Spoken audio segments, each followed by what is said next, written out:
അങ്ങനെ ഇപ്പോൾ ക്യാപ്റ്റൻ അമേരിക്കയുടെ ഷീൽഡ് ആ ഹെലികാരിയറിൽ നിന്നും പുറത്തേക്ക് വീണത് കണ്ടതും അപ്പോൾ തന്നെ ഷീൽഡിൻ്റെ പുറകെ നമ്മുടെ സ്പൈഡർമാനും ഹെലികാരിയറിൽ നിന്ന് പുറത്തേക്ക് ചാടുകയാണ്. സ്പൈഡർമാൻ്റെ സ്യൂട്ടിൽ വെബ് ഗ്ലൈഡേഴ്സ് എന്ന സംഭവം ഉള്ളതുകൊണ്ട് വീഴാതെ പറന്ന് താഴേക്ക് ലാൻഡ് ചെയ്യുവാൻ സ്പൈഡർമാന് സാധിക്കും.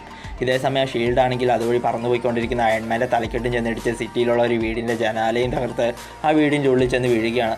അപ്പോൾ തന്നെ വീടിൻ്റെ ഉടമസ്ഥൻ വരുന്നതിന് മുമ്പ് വീട്ടിനുള്ളിൽ കയറി ഷീൽഡ് എടുക്കുവാനായി അവിടെയുള്ള മതിൽ ആദ്യം ചാടുവാൻ സ്പൈഡർമാൻ പോയതും പെട്ടെന്ന് ആ ഷീൽഡുമായി തകർന്ന ജനാലയുടെ അടുത്ത് ആ വീടിൻ്റെ ഉടമസ്ഥനായ ഡോക്ടർ ഡൂം വരികയാണ്. അന്നേരം തന്നെ തന്നോട് ക്ഷമിക്കണമെന്നും അത് തൻ്റെ ഷീൽഡാണെന്നും തനിക്കത് തിരിച്ചു തരാമോ ഡൂം സാറേ എന്ന് ഡൂമിനോട് സ്പൈഡർമാൻ പറഞ്ഞതും ഇത് ശരിക്കും നിൻ്റെ ഷീൽഡാണോ എന്ന് ഡൂം സ്പൈഡർമാനോട് ചോദിച്ചതും അതേന്നും അത് ക്യാപ്റ്റൻ അമേരിക്കയുടെ ഷീൽഡ് അല്ല എന്നും അത് വെറും കളിപ്പാട്ടമാണെന്നും സ്പൈഡർമാൻ ഡൂമിനോട് പറഞ്ഞതും താനിപ്പോൾ തരാമെന്നും നീ അവിടെ തന്നെ വെയിറ്റ് ചെയ്യുവാൻ സ്പൈഡർമാനോട് പറഞ്ഞ് ഡൂം വീടിൻ്റെ അകത്തേക്ക് പോയതും എത്ര നല്ല മനുഷ്യനാണ് ഡോക്ടർ ഡൂം എന്നും പറഞ്ഞ് അവിടെ നിൽക്കുന്ന സ്പൈഡർമാൻ്റെ നേരെ ഇപ്പോൾ ഡൂം ഒരു മിസൈൽ അയക്കുകയാണ്.